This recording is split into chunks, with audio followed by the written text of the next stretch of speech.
والصلاة والسلام على سيد الأنبياء والمرسلين وعلى آله وصحبه أجمعين. أم هبت الريح من تلقاء كاظمة وأومد البرق في الظلماء من عظام. صدق الله مولانا العظيم. والصلاة والسلام على سيدي رسول الله وعلى آله وصحبه يا حبيب الله. حضرت عمر خربوتی شاعر قصیدہ بردہ شریف، انہوں نے ام پہ جو گفتگو کی تھی، ام نے اس کو آسان کر کے بیان کر دیا. اب وہ بعض لوگوں کا جو قول ہے ام کے متعلق یہاں ام منقطع ہے، اس کو بیان کر رہے ہیں. کیا کہتے ہیں؟ اب کہتے ہیں وَمَنِ اخْتَارَ الْمُنْقَطِعَ، اور جس نے یہاں ام حبت الرِّیحُ میں یہ معنی لیا، مراد لیا کہ ام منقطع ہے، متصلہ نہیں، یعنی معنی یہ ہوگا کہ بلکہ انس اور محبت کی ہوا چلی مقام قاسمہ کی طرف سے تو انہیں آنسو ان کے ساتھ بہا دیے. تو یہ بل کا ترجمہ اب کرنا پڑے گا جنہوں نے کہا کہ ام منقطع ہے. تو آپ کہتے ہیں کہ جنہوں نے منقطع اختیار کیا تو اس نے کہا ان هذا البیت منقطع عما قبلہ، کہ یہ شعر ما قبل سے منقطع ہے، یعنی اس شعر کا تعلق ما قبل سے. وہ پہلے بتا چکے جب ام منقطع ہوگا تو اس کا ما قبل سے تعلق نہیں ہوگا، اور یہ ما قبل سے بے پرواہ ہوگا اور ما قبل اس سے بے پرواہ ہوگا، یہ دوسرے سے بے پرواہ ہوں گے. تو وہ کہتے ہیں کہ اس کا ما قبل سے کوئی تعلق نہیں. كأنه قيل من تذكر جيران مسجد لا بل من هبوب الريح من هبوب الريح، یعنی کیا کہتے ہیں گویا کہ کہا گیا امین تذکر جیران، کیا ہمسایوں کی یاد کی وجہ سے تو نے آنسو بہا دیے؟ نہیں، لا نہیں، بل من حبوب الریح، بلکہ ہوا کے محبت اور انس کی ہوا کی چلنے کی وجہ سے تو نے آنسو بہا دیے. تو اب اس کلام کو بدل دیا، اس سے اعراض کر لیا کہ پہلا سبب نہیں بلکہ یہ ہے کہ ہوا کے چلنے کی وجہ سے، تو اسے ام منقطع کہا. اور شاعر کہتے ہیں کہ یہ جو لفظ ریح استعمال ہوا، ام حبت الریح، ریح وہی واحدۃ الریاح، یہ ریاح کی واحد ہے. جب ریح کی وضاحت کرتے ہیں کہ لفظ ریح کی جمع کیا ہے، کہا ریاح، اور ریح واحد ہے. اور یذکر و یونس، اور لفظ ریح مذکر بھی لایا جاتا ہے اور مؤنث بھی لایا جاتا ہے. یہ نہیں ہے کہ اس کے اگر تا لگائیں گے تو یہ مؤنث ہوگی، یہ مؤنث مذکر دونوں ہی لایا جاتا ہے. اور اس کا والریح من الروح، وہ کہتے ہیں ریح یا تو روح سے مشتق ہے اور روحن سے مشتق ہے، تو پھر معنی کیا ہوگا؟ وہ بمعنی ذہابی، تو معنی ہوگا جانا، جانا، تو اس معنی میں ہوگا. تو سمی الریح ریحا لکونہ رایا دائما، تو پھر آپ کہتے ہیں کہ ریح کا نام ریح کیوں رکھا گیا؟ وجہ کیا ہے؟ کہ اس لیے کہ رایان دائمن، یہ دائمن ہی چلتی رہتی ہے، یہ چلتی رہتی ہے رایان دائمن، اس لیے اس کا نام ریح رکھا. اور کہتے ہیں من تلقا، یہ لفظ جو تلقا ہے اور اس سے پہلے من ہے، تو من ظاہر حرف جار ہے تو اس کا متعلق ہی ہوگا، لفظن ہوگا یا مشیدہ ہوگا. تو یہاں یہ بتا رہے ہیں کہ من تلقا میں من کا جو متعلق ہے یہ حبت ہے، یعنی حبت کے ساتھ تلقا کا تعلق ہے.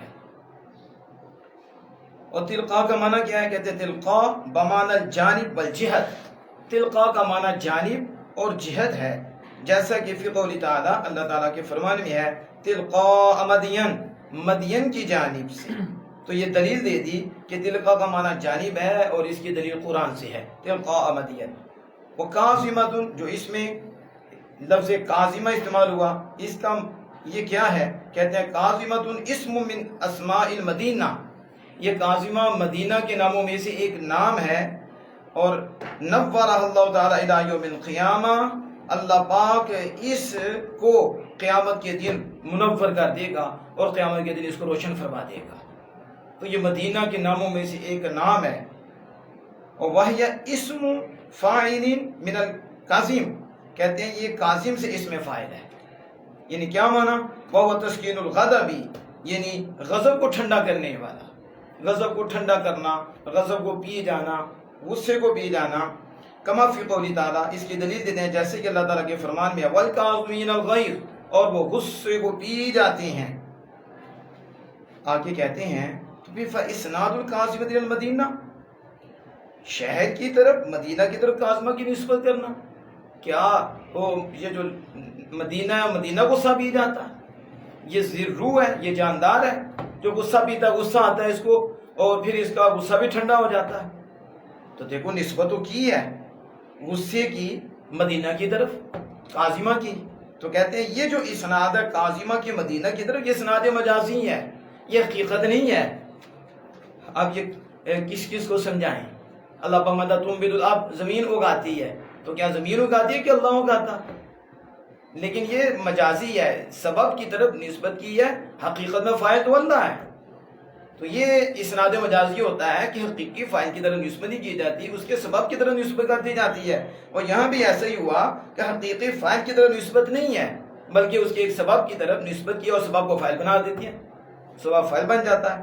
تو قاصمہ کی اسم مدینہ کی طرف مجازی ہے، مثل جرن نہر، جیسے کہا جاتا ہے اور کہتے ہیں جرن نہر، نہر جاری، تو کیا نہر جاری ہوتی ہے کہ پانی جاری ہوتا ہے؟ تو اب دیکھیے پانی جاری ہوتا ہے تو لیکن ہے تو نہر میں ہے پانی، تو اب اس نہر کی طرف نسبت مجاز ہے کہ نہر جاری ہوئی یعنی پانی جاری ہوا۔ ایسے ہی قاصمہ کی طرف، قاصمہ کی مدینہ کی طرف نسبت ہے، کیونکہ لأن المدینہ غیر قاصمۃ غضب، اس لیے کہ شہر تو غصے کو پینے والا نہیں ہوتا، بلکہ من خواصہا، بلکہ اس شہر کے خواص میں سے یہ ہے، سبحان اللہ، کہتے ہیں اس شہر کے خواص میں سے یہ ہے کہ وہ کیا ہے خواص میں سے، ان من سکن فیہا یسکن غضبہ، جو اس شہر میں ٹھہرتا ہے اس کا غصہ ٹھنڈا ہو جاتا ہے۔ یعنی مدینہ پاک کے خواص میں سے یہ ہے، آپ دیکھ لو، اللہ کو بھی بار بار حج بیت اللہ کو مدینہ کے بعد حاضر نصیب فرمائے، میں وہاں گیا ہوں، میں نے مکہ شریف کو بھی دیکھا اور وہاں بھی رہا اور مدینہ شریف دیکھا، تو واقعی مدینہ شریف میں ٹھنڈے لوگ ہیں، وہاں تو غصہ بھی ٹھنڈا ہو جاتا ہے۔ فرمایا اس کے خواص میں سے یہ ہے کہ جو اس میں رہتے ہیں ان کا غصہ ٹھنڈا ہو جاتا ہے۔ تو وہاں تو جبھے مارے جاتے ہیں، موانقے ہوتے ہیں، لنگر شریف تقسیم ہوتے ہیں، کھا لو اور تفضل، بلا تعال، بلاتے آؤ، یہ کھاؤ یہ پیو، تو ایسے تو ادھر معاملے ہیں۔ تو کہا مدینہ شریف کے خواص میں سے یہ ہے کہ جو اس میں رہتا ہے اس کا غصہ ٹھنڈا ہو جاتا ہے۔ اور قیلہ، بعد نے کہا المراد من القاصمہ تھی، بعد نے کہا کہ قاصمہ سے مراد روضۃ رسول اللہ صلی اللہ علیہ وسلم، یہ بھی ہے کہ یہاں مراد حضور صلی اللہ علیہ وسلم کا روزہ ہے، مجازا من ذکر العام و ارادۃ الخاص، تو پھر یہ ذکر عام اور ارادہ خاص سے مجاز ہوگا، عام ہے لیکن مراد خاص لینا وہ کیا، رسول اللہ صلی اللہ علیہ وسلم کا روزہ، کیا آپ صلی اللہ علیہ وسلم کا روزہ۔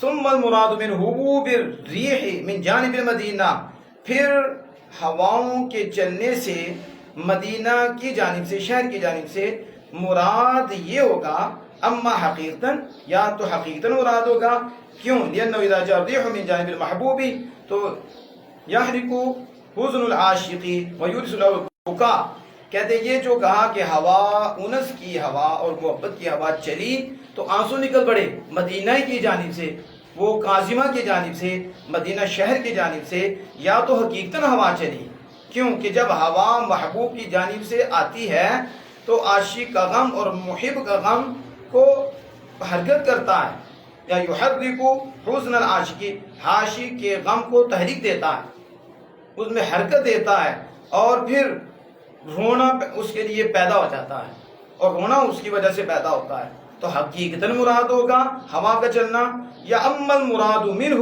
لازم ہو، یا پھر اس سے مراد اس کا لازم ہے، حقیقتاً ہوا کا چلنا نہیں محبوب تک جو پہنچتی ہے، بلکہ اس کا لازم وہ کیا، آنی وصول آثار المعشوقی واخبار المحبوبی، وہ کیا ہے، وہ یہ ہے کہ محبوب کے آثار کا پہنچنا، کہ محبوب کے آثار محب تک پہنچتے ہیں، اور محبوب کی خبریں محبوب اس کے لازم ہیں، کیونکہ لأن الريح من لوازم ایصال شيء، کیونکہ ہوا کے لوازم میں سے یہ ہے شے کا پہنچانا، تو یہ ایک ہوا کا خود آنا ایک ہوا کے لوازم ہے، وہ کیا ہے، ہوا کو پہنچاتا ہے، گھاس کو پہنچاتا ہے، وہ مقام قاصمہ، وہ مدینہ کی جانب سے ہوا وہاں کیا کرتی ہے، گھاس کو اڑاتی ہے اور محب تک پہنچ جاتی ہے، اور یہ اس کے لوازم میں سے ہوا میں سے، یا وہاں کی خوشبو لے کے آتی ہے، جو محب کو پہنچے تو محب کو یاد آتا ہے یہ تو میرے محبوب کے شہر کی خوشبو ہے، یہ تو میرے محبوب کے شہر کی گھاس ہے، یہ تو میرے محبوب کے شہر کی پھولوں کی پتیاں ہیں، تو یہ ہوا کے لوازم میں سے ہے۔ تو کہتے ہیں یا پھر مراد ہوا کے اس کے لوازم ہیں، اور لوازم میں سے شے کا پہنچانا کر رہا ہے یدی ابل کلا یا بسی، جیسے خوشبو کو پہنچانا یا خشک گھاس کو پہنچانا، مثال کے طور پر بھی مکان الی مکان آخر، ایک جگہ سے دوسری جگہ تک، تو یہ ہوا کے لوازم میں سے ہوگا، تو یہ مراد ہے۔ تو کہتے ہیں فعلی ھذا، تو یہ جو ہم نے کہا کہ ہوا کے لوازم میں سے ہوگا، تو پھر اس پر کلام یکون مجاز مرسلا، یہ مجاز مرسل مرکب ہوگا علی القائلین بہ، اس پر جو اس کے قائل ہیں، یعنی جو اس کے قائل ہیں، تو پھر یہ کلام مجاز مرسل مرکب ہو جائے گا۔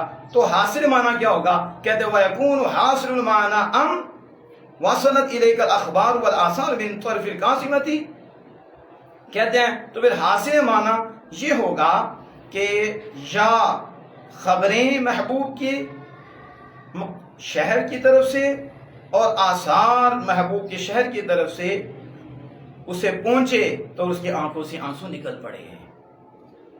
یہ ایک ہو گیا، انشاءاللہ تعالیٰ پھر آگے مزید اس کی ہم وضاحت کریں گے۔ اللہ جل وعلا سے دعا ہے کہ ہمیں حق گویا کی توفیق عطا فرمائے اور محبت مصطفیٰ سے ہمیں روشن اور منور فرمائے۔